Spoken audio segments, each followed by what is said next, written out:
கர்த்தரும் மகிமை நிறைந்த தேவனுமாயிருக்கிற ஆண்டவர் இயேசு கிறிஸ்துவின் நாமத்தினாலே யாவருக்கும் அன்பின் வாழ்த்துக்கள். தேவன் தாமே நம் ஒவ்வொருவரையும் இன்னும் அதிகமாக ஆசீர்வதித்து மகிமைப்படுத்துவாராக. இந்த நாளுக்குரிய தியான வசனம் நீதிமொழிகள் 15வது அதிகாரம் 8வது வசனம். துன்மார்க்கருடைய பலி கர்த்தருக்கு அருவருப்பானது, செம்மையானவர்களின் ஜெபமோ அவருக்கு பிரியம் என்று சொல்லப்பட்டிருக்கிறது. கர்த்தருடைய நாமத்தினாலே துன்மார்க்கத்தனமாய், அல்லது இங்கே துன்மார்க்கன் என்றால் பாவம் செய்கிறவன் மாத்திரமல்ல, தன் இருதயத்தில் பெருமையோடும் அகந்தையோடும் அவன் செலுத்துகிற பலி கர்த்தருக்கு அருவருப்பானது என்று சொல்லப்பட்டிருக்கிறது. ஆனால் செம்மையானவர்கள் என்று இங்கே ஒரு கூட்டத்தாரை குறித்து சொல்லப்படுகிறது. செம்மையானவர்கள் யார் என்றால், தேவனுக்கு முன்பாக தங்களை தாழ்த்துகிறவர்கள், தேவனுக்கு முன்பாக தங்களை ஆராய்ந்து பார்த்து தங்கள் வழிகளை நேராக்கி கொள்ளுகிறவர்கள், தேவனுக்கு முன்பாக முழுவதும் தங்களை சமர்ப்பித்து வாழுகிற தேவ பிள்ளைகள், அவர்களைத்தான் வேதம் சொல்லுகிறது. தேவனுடைய நாம செம்மையானவர்கள் என்று வேதம் சொல்லுகிறது. அப்படி செம்மையானவர்களுடைய ஜெபத்தை ஆண்டவராகிய தேவன் அதன் மேலே பிரியமாக இருந்து அந்த விண்ணப்பங்களின் சத்தத்திற்கு செவி கொடுக்க ஆரம்பிக்கிறார். இன்றைக்கு தேவ சமூகத்திலே தங்கள் பிழைகளை ஆராய்ந்து பார்க்காமலும் ஜெபிக்கிறவர்கள் உண்டு. தேவ சமூகத்திலே தங்களை தாழ்த்தாமலும் ஜெபிக்கிறவர்கள் உண்டு. தேவ சமூகத்திலே தங்களை அர்ப்பணிக்காமலும் ஜெபிக்கிறவர்கள் உண்டு. இந்த ஜெபம் இப்படிப்பட்ட இருதயங்களிலிருந்து வாழ்விலிருந்து பிறப்பிக்கப்படுகிற ஜெபங்கள் ஒன்றும் தேவனுக்கு பிரியமாய் இருக்க போவதில்லை. அது துன்மார்க்கனுடைய பலியை போன்று கர்த்தருக்கு அருவருப்பாக மாறுகிறது. நம்முடைய ஜெபங்கள், நாம் செலுத்துகிற நன்றி பலிகள், ஸ்தோத்திர பலிகள், துதி பலிகள், வெப விண்ணப்பங்கள் எல்லாம் தேவனுக்கு பிரியமாய் மாற இந்த 3 காரியங்கள் மிக அவசியமாய் இருக்கிறது. நாம் தேவ சமூகத்திலே நம்மை தாழ்த்த வேண்டும். தேவனுடைய சமூகத்திலே நம்மை ஆராய்ந்து பார்த்து நம்மை சரிபடுத்தி கொள்ள வேண்டும்.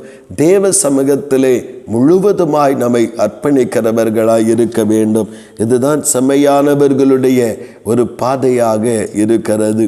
அப்படி நாம் செய்வோம் என்றால் நம்முடைய விண்ணப்பங்களின் சத்தத்தை அவர் கேட்டு உடனே பதில் தருகிற தேவனாய் இருக்கிறார்.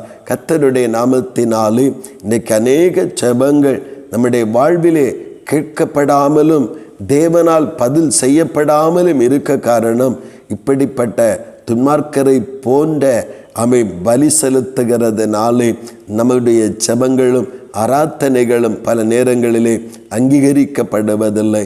தேவ சமூகத்திலே இந்த வேத உண்மையை அறிந்து கொண்டவர்களாய் நாம் செம்மையானவர்களாக தேவனுக்கு பயப்படுகிற பயத்தோடு தேவ சித்தத்தை ஒவ்வொரு நாளும் நிறைவேற்றி தேவனுடைய சமூகத்திலே அமர்ந்து தேவையில்லாத காரியங்களுக்கு இடம் கொடுக்காதபடி தேவையானவைகளை தேவனுடைய கிருபையினாலே தங்கள் வாழ்க்கையிலே சேர்த்து கொண்டு செம்மையான வாழ்க்கை வாழ்வோம் என்றால் நம்முடைய ஜெபங்களுக்கும் நம்முடைய ஆராதனைகளுக்கும் ஆண்டவர் பதில் கொடுக்கிற தேவன் மாத்திரமல்ல, பாதுகாக்கிற தேவனமாய் இருக்கிறார். இன்றைக்கு நம்முடைய வாழ்விலே நாம் எவ்வளவு பெரிதான திறமை உள்ளவர்களாய் இருந்தாலும் சரி, ஞானம் உள்ளவர்களாய் இருந்தாலும் சரி, படித்தவர்களாய் இருந்தாலும் சரி, செல்வ பெருக்கினால் ஆசீர்வாதங்களால் நிறைந்தவர்களாய் இருந்தாலும் சரி, ஜெபம் என்று வரும்பொழுது இந்த 3 காரியமும் இருக்க வேண்டும். நம்மை தாழ்த்த வேண்டும், நம்மை ஆராய்ந்து பார்க்க வேண்டும், நம்மை அர்ப்பணிக்க வேண்டும். இந்த 3 காரியமும் இருந்தால்தான் செம்மையானவர்களாய் நாம் இருந்து நம்முடைய விண்ணப்பங்களுக்கு கர்த்தர் பதிலை கொடுக்க முடியும். இப்படி நம்முடைய ஜெப நேரங்களும் ஆராதனைகளும் வீணான நேரங்களாய் மாறிவிடாதபடிக்கு தேவ சமூகத்திலே இந்த செம்மையான நிலைமையிலே நம்மை இருந்து கொண்டு தேவனை நோக்கி ஜெபிக்கவும் ஆராதிக்கவும் செய்வோம். கர்த்தர் தம்முடைய பரிசுத்த பர்வதத்திலிருந்து நமக்கு ஒத்தாசை அனுப்பி எல்லாவற்றிலும் நிறைவை காண உதவி செய்வாராக. ஆமீன் ஆமீன். செபிப்போம். அன்பின் பரலோகத்தின் ஆண்டவரே, இந்த பரிசுத்தமான இந்த காலை நேரத்திற்காக மக்கள் ஸ்தோத்திரம் தகப்பனே. தேவனே, மிகுந்த கிருபை எங்களை தாங்குகிறதபடியாய் ஸ்தோத்திரம். ஆண்டவரே, துன்மார்க்கனுடைய பலி கர்த்தருக்கு அருவருப்பானது, செமையானவர்களின் செபமோ அவருக்கு பிரியம் என்று நாங்கள் வாசிக்கிறோம்.